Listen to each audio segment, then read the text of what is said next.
Hello again, I'm Will. I'm a senior level medical student of UI, and in today's video I'm going to be talking about how to actually study and prepare effectively using the JAMB syllabus. So what is JAMB syllabus? JAMB syllabus is basically the guide. It's a document that contains all the topics you are going to be examined on. When you get to your exam, every single topic you're going to come across in your exam is set based on the JAMB syllabus. The people setting your exam are not just out of the blue bringing questions from anywhere. They actually follow this guide to set the exam question. So it makes sense to study using this guide, and I'm going to teach you how to actually do that in this video.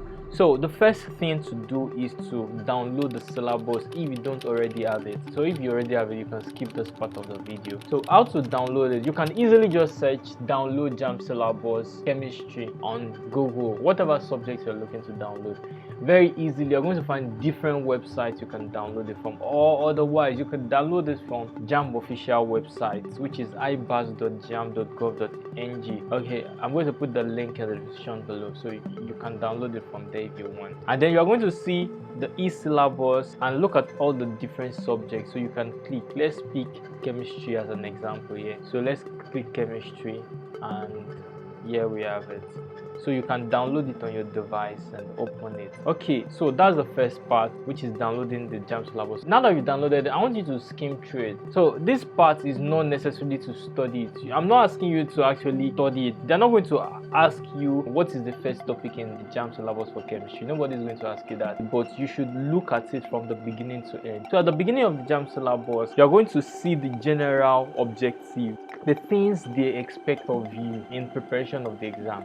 And then you're going to see the topics on the left and the objectives for each topic, like I'm showing on the screen. You can scroll to the end, just look at all the topics that you are meant to know and scroll to the end, and you're going to see the JAMB recommended textbooks. You could get just one of these textbooks if you don't already have them. Just one is enough to prepare for the exam. If you need more than one, maybe you're reading a topic and the textbook doesn't explain it well enough, you could supplement it by using online resources. Search online, you find videos, you find articles, and if you have a second textbook, that's fine. After skimming through it helps you do two things at least. First of all, it helps you know what you are required to know, and second of all, it helps you realize how much volume you need to know, and it gives you a sense of the amount of work you need to do to be able to meet up. For example, if your exam is in 3 months from now, and you look at it, you can estimate how much you need to study each day to be able to cover all those topics by the time of the exam. So it should help you make a good plan for your preparation. Planning for your exam is something I talked about in some of my previous videos. It's something I talked about in detail in my book, Step-by-Step Guide to 300 Plus in JAMB. It's a very good book that was written from my experience scoring over 300 in JAMB and experience of other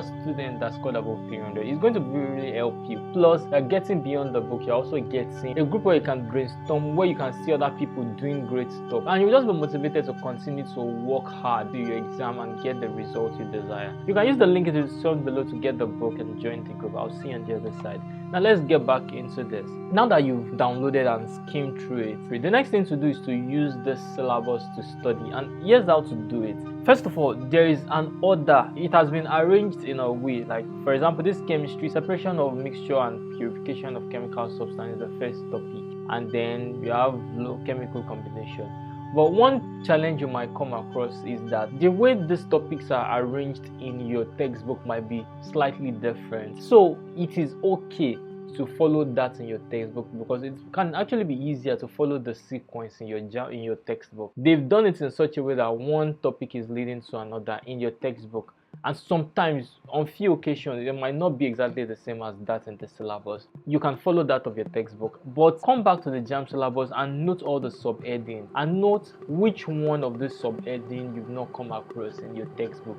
Make sure you actually try to read that subheading.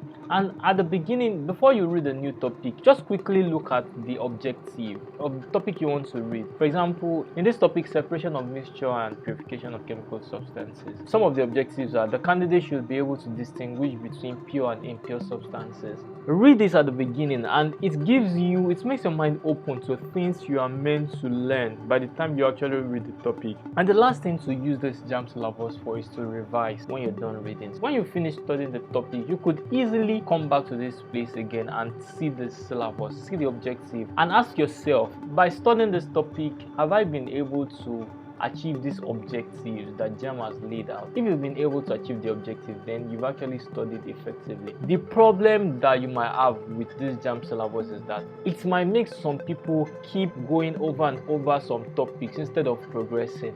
I don't want you to be that. I don't want you to come across that problem, because it's a possible problem. I've heard of students, some students have told me that because they feel like they've not learned one topic enough, they just keep going over and over that topic again, and time goes. Your exam, by the time you are sitting your UTME, your JAMB, you're going to meet questions from a lot of these topics, and the wider you read, the better it is for you. I'm telling you this, that after reading a chapter, after reading a topic, it's okay sometimes to have some part of these objectives you've not been able to achieve. You can still move on to the next topic, but have it in mind that, okay, I've not achieved this objective. Any free time you get later, you could just quickly go back to that part you've not been able to achieve and read it up to understand it. You could use video to supplement it. You could ask someone to teach you.